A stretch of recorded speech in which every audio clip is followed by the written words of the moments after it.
Sister, iyo bishitse uri muri quartier ugahura n'abatipe babiri bose ubwira ko ukunda, mugaca muhura TikTok, ese kubayagisha gute? Bon, il faut Wowe kubera ko ukunda abakobwa b'ingidi canke abakobwa bafise ibisoso? Ego nawe urayibona. Sheri wanje cyo namukundiye nuko anyitaho nyene Abigukorera neza cyane. Nukuvuga Icapa Limited caratunganije Uruganda Nkarisha bwenge. Nukuvuga ni nka formation umuntu wari we wese muri abo banyempano, nta muntu numwe burya buzi impano, nuko nyene umuntu wese ataba arisanga muri ivyo muri iyo mood canke ntamenye impano afise ko ari impano. Ya ntamenye ko ari impano. Nukuvuga rero rwarateguwe urwo ruganda rutumira abo bose kugira ngo baze baronke inyigisho nyinshi kandi zingira kamaro kugira ngo zibereke neza ukuntu bashobora kuvyaza umusaruro ijya mpano yabo.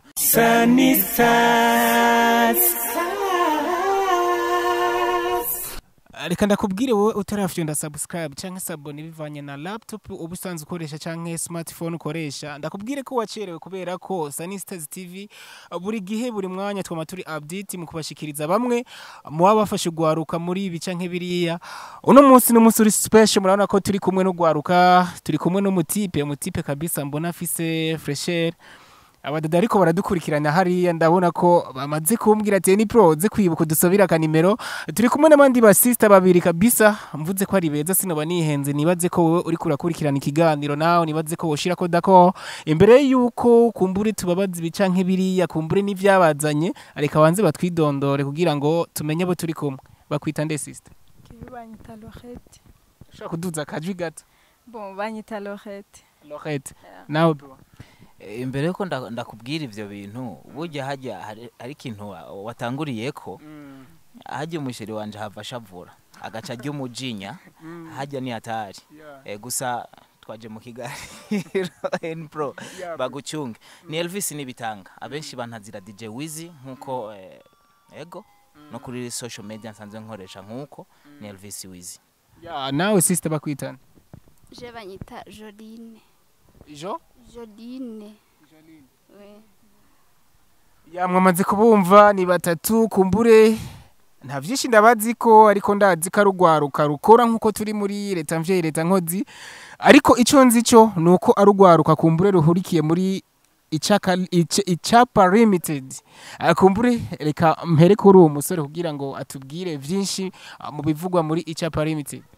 Ya twori ngaha nk'ugwaruka rusanzwe rukora kandi rukora mu gisata ca entertainment. Maze kuvuga entertainment harimo ibintu vyinshi nama carrière menshi. No kuvuga Icapa Limited ndiko ndavuga gutyo ndi nk'umuvugizi waryo ukuru no mwanya bivanye n'integuro yabo vuba cyane nk'Uruganda Nkarisha bwenge ruriko rurategurwa vuba cyane ku magenekerezo muza kumva. Ego. Ya Icapa Limited nawe wobidusigurira gute Icapa Limited niki ko bariko barakurikirana ikiganiro? Bon, Icapa Limited ni uruganda bisa nk'ari association mu bisanzwe dushaka guteza imbere abantu bafite amatara atandukanye. Buri muntu wese asetala yo gukora ikintu iki canke kiriya arahawe ikaze mu rugo ruganda. Ego. Batubwiye yuko Icapa Limited kiba kirimwa gwaruka rufise impano zitandukanye na cyane cyane ko basanzwe bafasha abantu bose bakunda entertainment. Mbe Icapa Limited turazi ko gwaruka rufise ingabirano zitandukanye, nizahe ingabirano kumbure mukunda gufasha muri Icapa Limited? Muri Icapa Limited dukunda gufasha abafise ingabirano nk'izo nk'abakobwa, nk'abantu basuka, abacora inzara, n'abakobwa baba bafise amatara yo gutwenza. Ego baratumiwe muri Icapa Limited. Elvis, kumbure abaririmbyi muri Icapa Limited nabo baba bafise akaryo ko kuza muri association. Ya nkuko nakubwiye ko Icapa Limited gikorera mu gisata ca entertainment. No kuvuga ntiruvangura nabaririmbyi nabacuraranzi nabanyamwuga muntu wese abafise impano kanaka. No kuvuga uwo wese atumiwe muri iryo shira hamwe kugira ngo ajemwo nawe hanyuma mu ntumbero yuko Icapa Limited cyateguye ubwo Uruganda Nkarisha bwenge rumwereke neza ingene ashobora gupushinga iyo mpano yiwe ayishikane kure hama iyo mpano nayo ayivyaza umusaruro nuko batumiwe bose. Icapa Limited muriko mukora ikintu cy'ingenzi kubera ko hariho ugwaruka rufise impano zigiye zitandukanye ugasanga izo mpano kabisa zirabapfuye kubusa kubera ko baba babuze ubufasha, ariko kuba ariko barakurikirana ikiganiro mwoshobora kubabwira ni giki mwisunga kugira ngo nk'ugwaruka rufise impano nk'izo nk'abakobwa bifuza kumenya gusuka ibintu bitandukanye nk'ivyo abaririmbyi, ni giki gisabwa kugira ngo babazemo canke mube mu muryango umwe muri Icapa Limited? Mu bisanzwe nta kintu na kimwe gisabwa kugira ngo uzemo.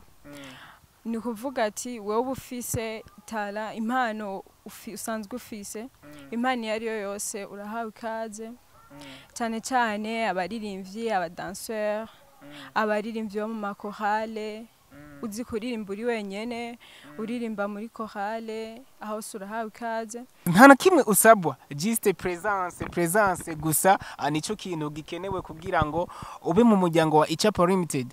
Wizi hari ibintu nemaze iminsi mbona bisirikira kuri social media bivugwa cyane muri Icapa Limited, kumbure ntaco ndabizi ko cyane, ariko kumbure biduhe kumuco bimeze gute, bipanze gute, kumbure ariko baratwumviriza babimenye ivyo ari. Ego ni naco gituma turi ngaha mu kiganiro kugira ngo tubibabishikirize neza. No kuvuga Icapa Limited caratunganije Uruganda Nkarisha bwenge, no kuvuga ni nka formation umuntu wari we wese muri abo banyempano, nta muntu numwe burya buzi impano, nuko nyene umuntu wese ataba arisanga muri ivyo muri iyo mood canke ntamenye impano afise ko ari impano, ntamenye ko ari impano. No kuvuga rero rwarateguwe urwo ruganda rutumira abo bose kugira ngo baze baronke inyigisho nyinshi kandi zingira kamaro kugira ngo zibereke neza ukuntu bashobora kuvyaza umusaruro irya mpano yabo. No kuvuga rero irya mpano yabo ibe deal, ibahe agafu. No kuvuga rero iyo mpano maze kuba uyifise, imaze kuguha feedback canke iyo mpano ufise ikiri ku rwego ruri hasi, Icapa Limited rwarateguye imwe ku yindi kugira ngo nimba ufise impano yo gutamba iguhuze n'abantu batamvye kuva kera canke batamvye, hanyuma intambo zabo zikabaha akantu, hanyuma rubahuze, hama umenye uti yaciye muri zino ntambuko hamashika kuri no etape, nanje nkwiye gukora gutya. Nimba uri umuntu utwenza, hariho abakomedi benshi dufise ngaha kandi babayeho batunzwe n'ubwo bugenegene bw'iwabo. Rero nawe ubuntu yamaze kubona yuko ufise iyo mpano, no kuguhuza n'umuntu afise iyo mpano yamaze kumugaburira nawe kugira ngo muhure hama akuduze. Ni muri izo ntumbero rero Icapa Limited gwateguye ubwo Uruganda Nkarisha bwenge, na cyane rubereke ukuntu bashobora kwerekana ivyo bikorwa by'iwabo biciye ku mbuga ngurukana bumenyi, kuko turabona ugwaruka gwa kino gihe rurakoresha imbuga ngurukana bumenyi kenshi kandi cyane, gwamaruri bize n'imbuga ngurukana bumenyi. Nuko rero kugira ngo bazomenye ingene babipushinga, no kuvuga ko azoba ari genekerezo rya 14 muri Terezia Hotel igihe cy'isaha 2. No kwinjira ni kwagusa, urumva Uruganda Nkarisha bwenge. Ariko wizi mu gisagara ca Gitega nibaze ko nta muntu numwe atazi muri Terezia muri Terezia Hotel hariho, ariko kumbure Sanistars TV badukurikirana bari mu mpande zose zisi neza na neza. Terezia Hotel iherereye he kugira ngo nyimba ari uri kiradukurikirana ari Bujumbura uri Muyinga azamenye ati muri Terezia Hotel ngiye kugira ngo menye vyinshi muri bivugwa muri Icapa Limited vyari byo. Bahe neza na neza adresse ya Terezia Hotel ahiherereye. Terezia Hotel ahiherereye ni mu gisagara ca Gitega, mu Magarama kwibarabara rya mbere.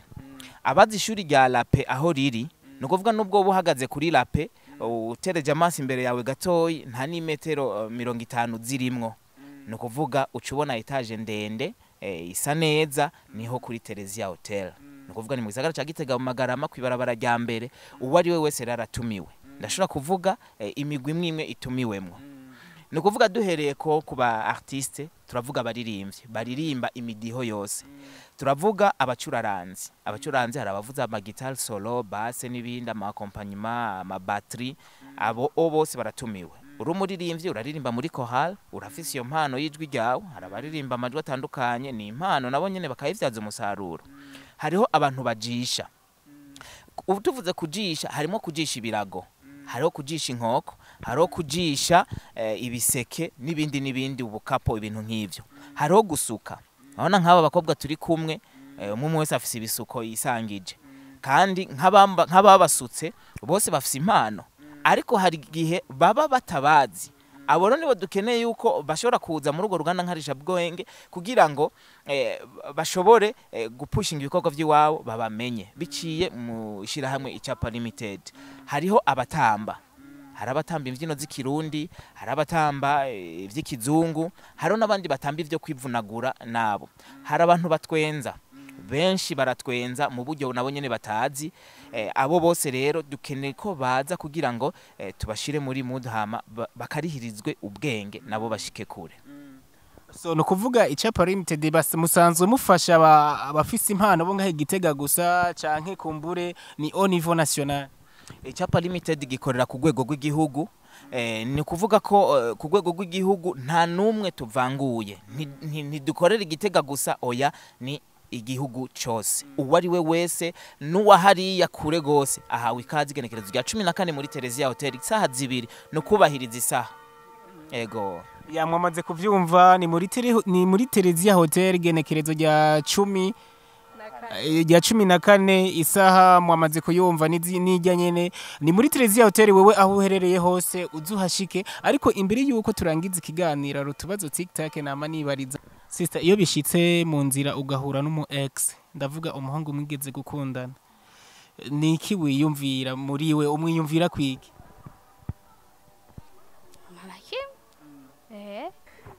Bro, hari abakobwa bafise amata yagiye atandukanye, hari abafise ibisusu n'abandi babita ngo taille française.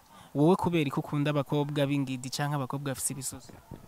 Ariko sinabikubwiye ko nkunda abakobwa b'ibisusu n'abingidi. Ukunda bato b'ibisusu n'abingidi? Ukunda bato? Oya, wari kumbaza. Okay, ukunda taille za gute? Urukundo ntiruvangura, nawe urayibona. Akumbura ariko uwonzi afise ingidi.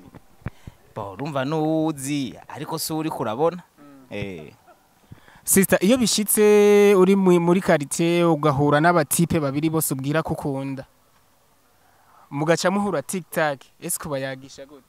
Bon, je ntibiranshikira. Ntibiranshikira nkunda abatipe babiri. Ukunda umwe? Ya, je ndinze nkunda umwe, rumva nta mpamvu yo gukunda undi muntu. Ntibiranshikira kweli. Iyo bishitse uri kumwe n'uwo mukundanye, ni kihe kintu agukorera kumbure muri kumwe kikakunezera?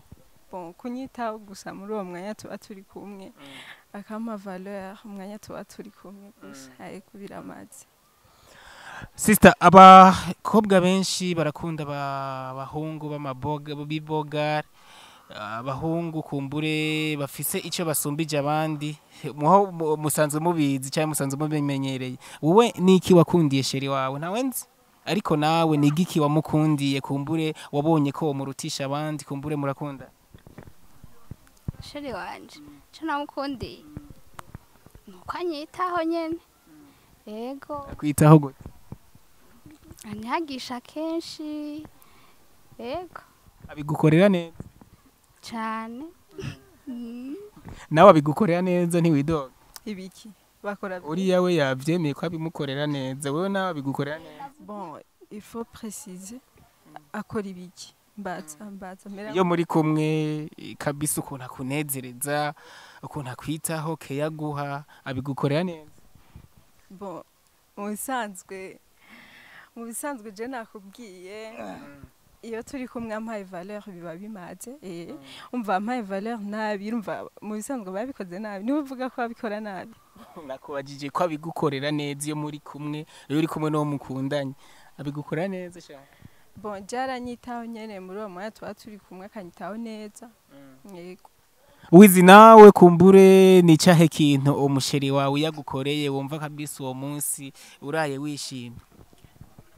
Subiramwe numve neza. So dufate for example ubu n'umusheri wawe. Si. Okay, turegane n'ivyo basi gato. N'akarorero.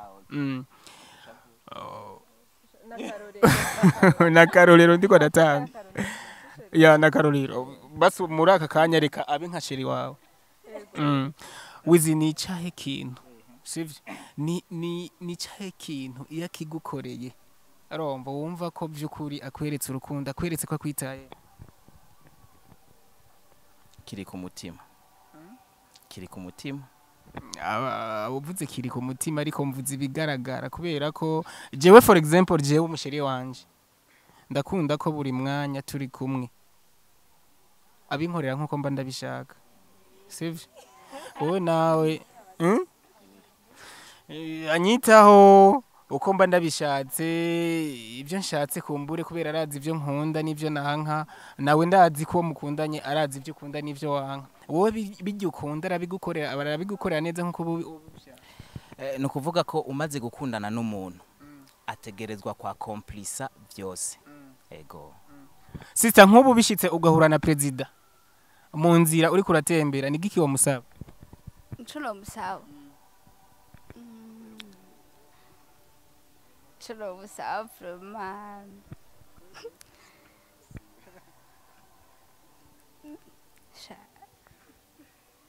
Kubiranga Nchulo musaba president